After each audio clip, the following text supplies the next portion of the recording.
हम देखेंगे 19th question of our word problem series जो हमने स्टैंडर्ड 10th के लिए स्टार्ट किया। तो आज का हमारा क्वेश्चन है, Sachin invested in a national saving certificate scheme. In the first year he invested 5000। Sachin ने नेशनल सेविंग सर्टिफिकेट स्कीम में इन्वेस्टमेंट किया है। पहले साल उसने 5000 इन्वेस्ट किया है, सेकेंड ईयर में 7000 एंड थर्ड ईयर में 9000। तो ऐसे ही वो इन्वेस्ट करते अगर गया तो हमें पूछा है कि 12 इयर्स में वो कितना इन्वेस्टमेंट करेगा।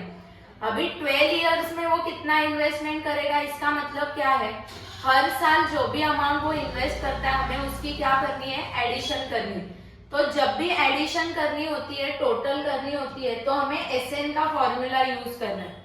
टीएन का फॉर्मूला तो हम टर्म निकालने के लिए यूज करते हैं। ये जो है एसएन का फॉर्मूला, वो हमें सम नहीं तो टोटल निकालने के लिए क्या करना है, यूज करना है।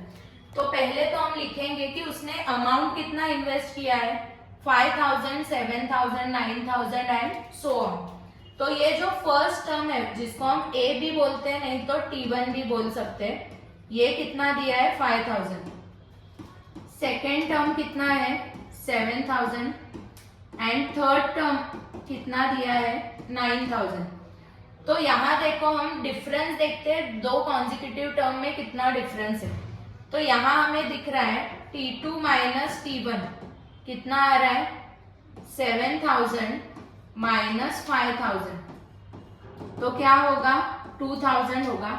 अभी ये जो गिवन सीक्वेंस है वो एपी में है, तुम्हें दिख रहा है कि सब में 2000 का गैप है, तो ये जो सीक्वेंस है वो किस में है, एपी में है। फिर भी अगर तुम्हें यहाँ दिखाना है तो तुम दिखा सकते हो। अभी हम क्या करेंगे, T3 माइनस T2। T3 क्या है, 9000 माइनस 7000, तो इसका आंसर आएगा 2000। तो क्या लिखेंगे, the difference between any two consecutive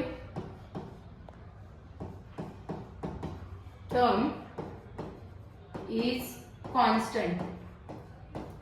दो टर्म में जो हमें डिफरेंस दिख रहा है वो क्या है, कांस्टेंट है। तो हमें लिखना है therefore the above sequence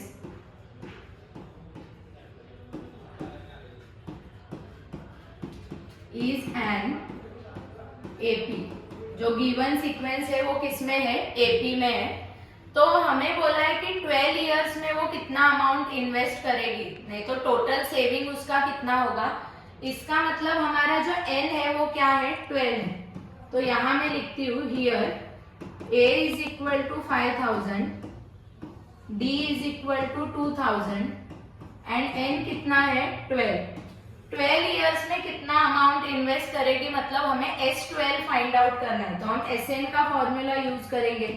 SN is equal to n upon 2 in bracket 2a plus n minus 1d।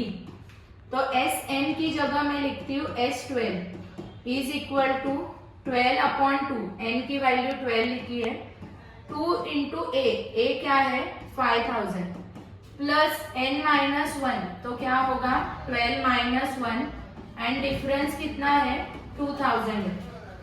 तो 12 माइनस 2 क्या आएगा, 6 आएगा। यहाँ हम क्या करेंगे, 5000 इंटू 2000 क्या होगा, 10000 प्लस 12 माइनस 1 होता है 11 इंटू क्या आएगा, 2000। सो 6 इन ब्रैकेट 10000 प्लस 11 टू जा क्या होता है, 22000। तो 22 प्लस 10 क्या होगा, 32। इसका मतलब हमें क्या करना है, 6 इंटू 32,000। सो यहाँ हमें हमारा S12 मिलेगा 0 0 0 1,92,000। तो क्वेश्चन हमें क्या पूछा है, find the total amount that he invested in 12 years. So total amount invested by Sachin कितना आएगा, total amount invested bye Sachin इन 12 इयर्स लिखो, इज इक्वल टू क्या होगा, ₹1,92,000। बहुत इजी क्वेश्चन है, एक बार मैं एक्सप्लेन करती हूँ। Sachin national saving certificate scheme में अमाउंट इन्वेस्ट कर रहा है हर मंथ। तो पहले मंथ में उसने 5,000, पहले ईयर में, हर मंथ नहीं, एवरी ईयर वो अमाउंट इन्वेस्ट कर रहा है। फर्स्ट ईयर में 5,000 है, सेकेंड में 7,000 एंड थर्ड में क्या दिया है, 9,000।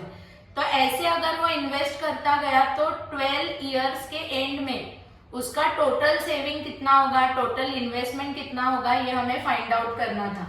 तो उसके लिए पहले तो हमने क्या देखा कि उनके बीच में गैप कितना है। तो सब नंबर्स के बीच में 2000 का गैप था। तो अगर डिफरेंस कांस्टेंट है, तो डिफरेंस कांस्टेंट होगा तो हम बोल सकते हैं कि ये जो सीक्वेंस है वो क्या है, एपी में है। तो अगर वो एपी में है तो सम फाइंड आउट करने के लिए, टोटल फाइंड आउट करने के लिए हमने कौन सा फॉर्मूला यूज किया, एसएन का। एन यहाँ कितना है, 12, क्योंकि 12 इयर्स का हमें पूछा है। ए है 5,000, डी कितना है 2,000। सो जस्ट हमने वैल्यू पुट किया तो हमें आंसर मिल गए। आई होप तुम्हें ये सम समझा होगा।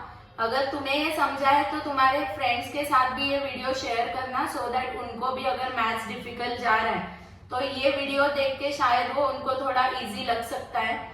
और ऐसे वीडियो अगर तुम्हें आगे भी देखने हैं, जो भी वर्ड प्रॉब्लम सीरीज हमने स्टार्ट किया है, 200 क्वेश्चंस तक हम ये सीरीज कंटिन्यू करने वाले हैं। इसमें कुछ टेक्सचुअल क्वेश्चन आएंगे, कुछ हॉट्स भी हम इंक्लूड करने वाले हैं। तो तुम्हें भी अगर वर्ड प्रॉब्लम में प्रॉब्लम आते हैं तो उसका सोल्यूशन अब हमारे पास है। ये वीडियो जो है और ये सीरीज तुम्हें आगे भी देखनी है तो स्टडी फर्स्ट क्लासेस, ये हमारी यूट्यूब चैनल को सब्सक्राइब करो। Thank you.